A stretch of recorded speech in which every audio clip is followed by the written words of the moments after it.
पाणी हीच जीवनरेखा। पाणी हा निसर्गाचा एक अनमोल घटक आहे, जो पृथ्वीवरील प्रत्येक सजीवासाठी अत्यावश्यक आहे। पाणी म्हणजेच जीवन। मानवापासून ते सूक्ष्म जीवांपर्यंत, वनस्पतींपासून ते विशालकाय प्राण्यांपर्यंत प्रत्येकाला जगण्यासाठी पाण्याची गरज असते। पाण्याशिवाय जीवनाची कल्पना करणेही शक्य नाही। म्हणूनच पाण्याला जीवनरेखा म्हटले जाते। आपल्या शरीराचा विचार करा। आपल्या शरीरात सुमारे 60 ते 70% पाणी असते।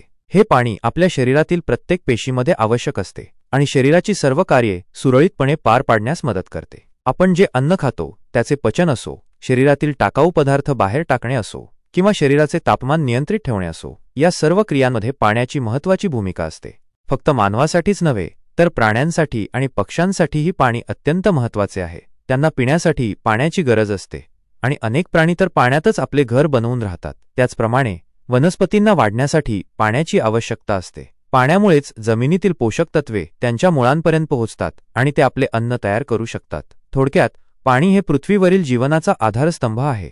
पाणी केवळ पिण्यासाठीच नव्हे तर आपल्या दैनंदिन जीवनातील अनेक कामांसाठी आवश्यक आहे। शेतीसाठी पाणी महत्त्वाचे आहे, कारण पाण्याशिवाय अन्न उत्पादन करणे शक्य नाही। उद्योगांमध्ये विविध प्रक्रिया पार पाडण्यासाठी मोठ्या प्रमाणात पाण्याचा वापर केला जातो। वीज निर्मितीसाठी, वाहतुकीसाठी आणि मनोरंजनासाठी देखील पाण्याची गरज भासते।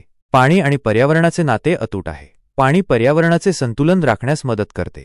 नद्या, तलाव आणि समुद्र हे विविध जीवजंतूंचे आश्रयस्थान आहेत। जलचक्रामुळे पृथ्वीवर पाण्याची उपलब्धता टिकून राहते।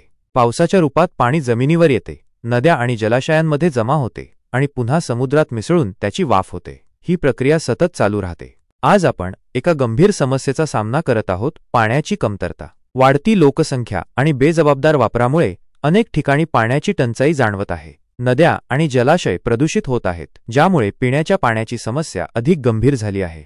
त्यामुळे जलसंधारणाच्या उपायांवर लक्ष देणे गरजेचे आहे। पावसाचे पाणी साठवणे, पाण्याचा पुनर्वापर करणे, नद्या आणि जलाशयांचे संरक्षण करणे हे आवश्यक आहे।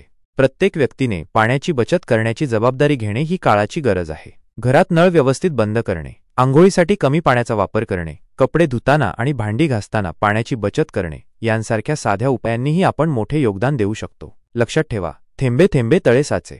आज पाणी हे केवळ एक नैसर्गिक संसाधन राहिलेले नाही, तर ते जीवनाचे मूलभूत अंग बनले आहे। त्याचे संरक्षण आणि योग्य व्यवस्थापन करणे ही आपली सामूहिक जबाबदारी आहे। जर आपण आता यावर लक्ष दिले नाही तर भविष्यात पाण्याची मोठी समस्या निर्माण होऊ शकते आणि त्याचा परिणाम आपल्या जीवनावर होईल।